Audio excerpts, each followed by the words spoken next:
Vera normalisht ka sfidat e veta, ka sfidën e temperaturave të larta, por shpesh është koha kur mund të gjetë çmime më ekonomike dhe më pak rraf kudo, nëpër autobusa për të marrë linjën, për që të çon në qabe, nëpër dyqane, nëpër restorante, kudo, do të thonë. Një jetë shohtoni solo, e dini gjuhën, keni përdorim të mirë të teknologjisë, mund navigoni në mapë lehtësisht dhe të orientoheni pa probleme, atëherë provojeni vetëm pra individualisht. Finali të gjithave, është më mirë të shkosh në hume në vapën e verës apo në freskinë e dimrit. A mund të organizosh gjithçka vetë apo një agjenci është një domosdoshmëri? Ndoshta disa prej jush prej viteve të mëparshme e dinë që kam pasur mundësinë deri tani të shkoj 3 herë në Umre dhe sot do përpiqem të jap përgjigje këtyre pyetjeve, po edhe të tjera, të cilat mi keni parashtruar në Instagram dhe pasi më plotësoj që nëse të jeni të interesuar për një video në YouTube, vendosë që të bëj këtë video dhe do zbulojmë disa mundësi që mbase nuk i kishim menduar për të kthyer udhëtimin tuaj në diçka akoma edhe më madhështore. Pra qëndroni me mua deri në fund. Fillojmë me pyetjen e parë. Dilema mes verës apo dimrit. Atë le të fillojmë me kohën. Shumë njerëz pyesin kur është më mirë, verës apo dimrit. Vera normalisht ka sfidat e veta, ka sfidën e temperaturave të larta, por shpesh është koha kur mund të gjetë çmime më ekonomike dhe më pak rraf kudo, nëpër autobusa për të marrë linjën, për që të çon në qabe, nëpër dyqane, nëpër restorante, kudo, do të thonë. Ka më pak kaos, më pak trafik dhe më shumë mundësi për ta bërë udhën, veçanërisht ta vathtin, më qetë dhe të mund ta prekësh qaben më lehtësisht. Nga ana tjetër, dimri është periudha më e kërkuar.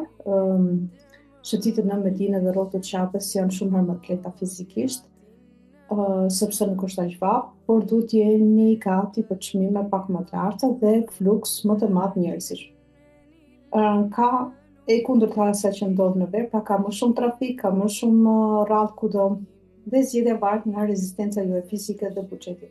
Pra, a duhet sakrifikuar një aspekt, ka shi një aspekt tjetër. Dilema tjetër është vetë, individualisht apo me agjenci.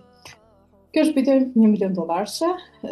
Nëse zgjidhni agjencinë, ju hiqni një barë të madhe, një kopçare të madhe, në lidhje me vizat, biletat e hotelit, biletat e avionit, transportin, gjitha këto janë të zgjidhura me agjenci. Është ideale për ata që shkojnë për herë të parë, por nëse jeni tipa që ju pëlqen aventura dhe doni të kurseni, sot teknologjia dhe vizat e reja turistike ju amundsojnë ta organizoni këtë vetë. Kjo jep liri të plotë me kohën, por kërkon shumë më shumë kërkim dhe përgjegjësi. Pra, si përmbledhje, nëse është hera juaj e parë jashtë shtetit, nuk dini gjuhën dhe nuk dini vendin, nuk e keni dhe e keni umren e parë, ju sugjeroj agjenci me udhëheqësa. Nëse keni një jetë që udhtoni solo, e dini gjuhën, keni përdorim të mirë të teknologjisë, mund navigoni në mapë lehtësisht dhe të orientoheni pa probleme, atëherë provojeni vetëm pra individualisht. Pyetja tjetër ishte për të ibadetit, çfarë mundësish të tjera ofron udhtimi i umrës. Pra, umra sot nuk është vetëm vizita në dy xhamitë e shenjta, Mekë e Medinë, umra është një rast i mirë për shumë mundësi të tjera. Pra, si mund të përfitoni gjatë këtyre ditëve? Së pari e nisi me vullnetarizmin. Gjatë umrës, shanset për vullnetarizmin janë të shumta. Para është mundësia e dhurimit për vakëfe, Kurane, karike, me rrota ose stola për të ulur. Procedurat janë të gjata dhe të komplikuara, por nëse doni hulumtoni më shumë nëpër internet për këtë temë, ose nëse jeni të interesuar mund të bëj një video veçmas vetëm për vullnetarizmin gjatë umrës. Dhe më tregoni në koment nëse jeni të interesuara. Së dyti, networking. Networku pra rritëzimi apo njohjet. Gjatë umrës do të takoni shumë njerëz nga gjithë bota, mos e shihni vetëm si udhëtim shpirtëror, po edhe si një mundësi për të zgjuar horizontet tuaja kulturore dhe profesionale. Unë për shembull kam takuar egjiptiane, jemenase, marokene, palestineze, me të cilat kam hyrë muhabet, kur kemi qenë ulur në oborrin e Qapës për shembull, nuk e pritur një namaz dhe tjetri. Dhe kam bërë muhabet e kemi këmbyrë numrat e WhatsApp-it, cilat janë ato vetë janë ofruar që të më japin kurse falas Kurani apo arabisht. Më ka dëgjuar për shembull duke lexuar Kur'an, kam shprehur që kam shqetësima për problem lidhje me tajwidin apo me gjuhën arabe etj dhe janë ofruar vetë më ndihmon. Uh, dhe me që se jemi të kurset arabishtës, ka disa organizata dhe agjenci cilat ofron dhe umre dhe kurs një mujor intensiv arabishte dhe për këtë më shkruani në koment, nëse jeni të interesuara, mund të asjarë më gjatë ose mund të shkruani në privat në Instagram. Së treti, gjatë umrës mund të bëni edhe turizëm dhe pasar. Gjatë umrës nëse shkoni me agjenci, zakonisht kanë të përfshira në paketat e tyre udhëtime turistike, ekskursione në pikat kryesore, por edhe nëse shkoni vetë mund të hulumtoni më shumë nëpër internet për vende të cilat janë një must, janë një patjetër për të vizituar.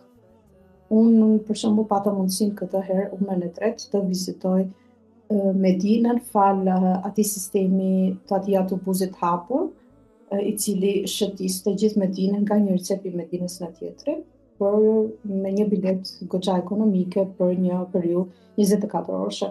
Pra ti e merr këtë biletën, hyp në këtë autobusi ka disa stacione dhe ti ndalon në stacione specifike dhe mund të dhe nuk është të thënë do të thotë që ta çosh udhëtimin deri në fund. Lën për gjysmë ta lësh për gjysmë ekskursionin në një pikë të caktuar dhe mund ta vazhdosh brenda 24 orëve derisa të hiqet bileta. Sa i përket pazarit, gjithashtu është një tjetër mundësi, veçanërisht për ata që duan të sjellin suvenire dhe dhurata umreje dhe për ata që duan e duan ushqimin dhe kulturën arabe. Zakonisht çmimet janë pak më të lira se në vendet tona dhe ka çmime të volitshme veçanërisht për fustane abaja, si dhe për parfume dhe esenca të markave të njohura. Por që edhe për këtë temë duhet një video me vete, kështu që më tregoni në koment nëse jeni të interesuar. Shpresoj që këto përgjigje t'ju ndihmojnë në planifikimin e udhëtimit tuaj të ardhshëm. Nëse keni pyetje të tjera, i pres në komente, mos harroni të bëni like këtë video dhe subscribe për të mos humbur asnjë udhëzues apo video tjetër udhëzuese. Këtu ju lë edhe një video për pazarin para umrës dhe për përgatimin e valixhes për të nisur në umrë, me gjërat që duhen për të marrë me vete gjatë këtij udhëtimi shpirtëror. Selamun alejkum wa rahmatullahi wa barakatuh.